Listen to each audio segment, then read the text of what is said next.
Setelah nonton video ini, kalian semua akan jadi paham bagaimana cara pajak akan memeriksa kalian semua di tahun 2025 nanti. Dan kira-kira kenapa sih kita ini harus paham, harus mau ngerti loh tentang pajak ini guys. Nah, langsung saja kita bahas tentang Cortex. Cortex itu apa sih?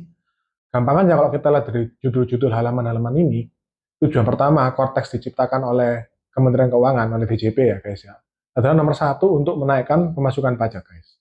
Terus kedua, tujuannya adalah untuk mentarget orang-orang yang belum taat pajak guys. Dan menurut saya ini bagus banget, seharusnya kita dukung aja guys. Karena apa? Ya janganlah pemerintah ini hanya berburu di kebun binatang ya untuk masalah pajak ya. Seperti yang kita bisa lihat di halaman berita ini menurut saya agak lucu sih. Bu Sri Mulyani berterima kasih kepada sekitar 12 juta orang yang lapor pajak guys. Sedangkan rakyat Indonesia ini masih 250 juta orang guys.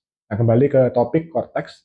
Nah kita akan bahas cara pertama, bagaimana Cortex ini bisa memeriksa kita semua nantinya di tahun 2025. Ternyata guys, di Cortex ini guys, sistem Cortex ini nantinya mereka bisa menarik data banknya kita guys. Mereka tidak akan ngecek transaksi, tapi mereka ngecek bukti potong guys. Jadi bank itu kan pasti ada bukti potongnya ya. Dari bukti potong itu, nanti mereka bisa tahu kira-kira kita punya deposito berapa dan kita punya saldo berapa guys. Jadi dari sana mereka akan bisa mendeteksi orang-orang yang tidak taat pajak. Nah di sini yang maksud saya kenapa kok kalian harus paham dan mengerti tentang pajak. Kadang-kadang tuh orang mungkin tidak niat untuk ngemplang guys, karena ini saya pernah alamin juga. Kita cuma lupa aja nih, misalnya 2 tahun lalu kita buka rekening di bank tertentu, saldonya ya katakanlah 10 juta deh. 10 juta itu angka yang tidak terlalu besar ya. Kita buka rekening dengan saldo 10 juta, kita lupa nih lapor di SPT-nya kita. Nah, kalau kita benahin sekarang SPT-nya kita guys, ternyata 2 tahun lalu tuh aku buka rekening loh, dan saldonya itu 10 juta. Itu guys, pembenahan SPT itu ada dendanya guys. Ada sanksi administratifnya dan ada bunganya. Bunganya itu bisa sampai 2%, sekitar 0,5% sampai 2%, tergantung dari case-nya. Nah ini mungkin kita nggak akan bahas ya, karena kalau bahas ini agak dalam guys. Intinya ada dendanya, katakanlah nih misalnya kita kena yang tengah-tengah deh, kan tadi kan antara 0,5% sampai 2%. Katakanlah misalnya dendanya itu 1% guys. Dan ini sudah 2 tahun. Berarti kalian kalikan aja guys, 10 juta rupiah, dikalikan 1%, dikalikan 24 bulan, kan 2 tahun. Berarti 24% guys. Berarti saldonya kita 10 juta, dendanya 2.400.000. Mampus deh guys. Nah, jadi inilah kenapa kita ini harus paham tentang pajak, kita harus paham tentang sistem perpajakannya kita di Indonesia ini ya guys. Karena kadang-kadang kalau kita nggak ngerti ya itu tadi, kita bisa istilahnya keluar uang yang nggak perlu lah ya.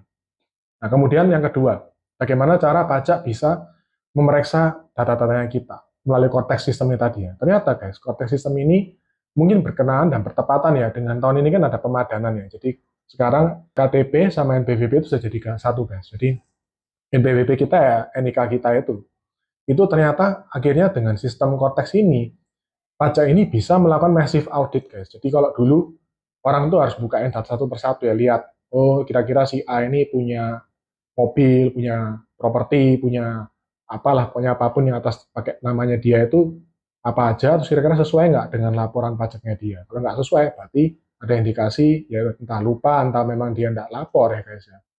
Nah masalahnya guys, kalau sudah pakai sistem, ini sudah pakai, ya mungkin kalau bahasa saya semacam AI ya, program ya, maka semua akan dipukul rata guys. Kamu lupa nggak lupa, kamu niat jelek atau enggak, pokoknya nggak ada di sistem, padahal misalnya, tadi saya bilang, kalau tadi contohnya kita buka rekening, misalnya nih guys, tahun lalu kita dibeliin mobil sama orang tua kita nih guys. Ya katakanlah misalnya mobil itu harganya 200 juta, dan ternyata guys, oh ternyata SPT kita ini nggak cukup guys untuk beli mobil 200 juta itu. Kak, maksudnya SPT nggak cukup ini apa? Mungkin kita bahas di next video ya guys ya, supaya kita nggak kepanjangan. Intinya pokoknya misalnya SPT kita nggak cukup guys, kita nggak lapor, kita ada mobil 200 juta ini guys, kita harus pembetulan SPT. Karena again, waktu pembetulan, pajak ini nggak akan lihat kamu ini lupa atau ngemplang, buat mereka sama-sama pokoknya kamu nggak lapor dan ada dendanya itu guys. Dan dendanya, ya katakanlah kita ngambil sama nih, dendanya 1% per bulan, kayak tadi kita ngomongin saldo bank. Kalau mobilnya 200 juta dan kita beli mobil tahun lalu, berarti bunganya 12% guys. Jadi kita nih harus bayar 24 juta. Gila nggak? Nah, tapi of course buat teman-teman yang taat bayar pajak, benar-benar taat lapor SPT, ya kalian nggak perlu khawatir guys, nggak perlu worry. Tapi mungkin buat teman-teman yang selama ini kurang paham, kurang ngerti, ada baiknya kalian ngecek guys, SPT kalian selama ini bagaimana sih pelaporannya.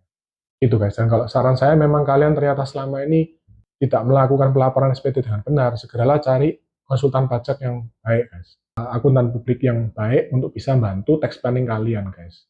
Jadi kira-kira gitu, guys. Menurut kalian video ini berguna nggak buat kalian? Thank you and see you in the next video.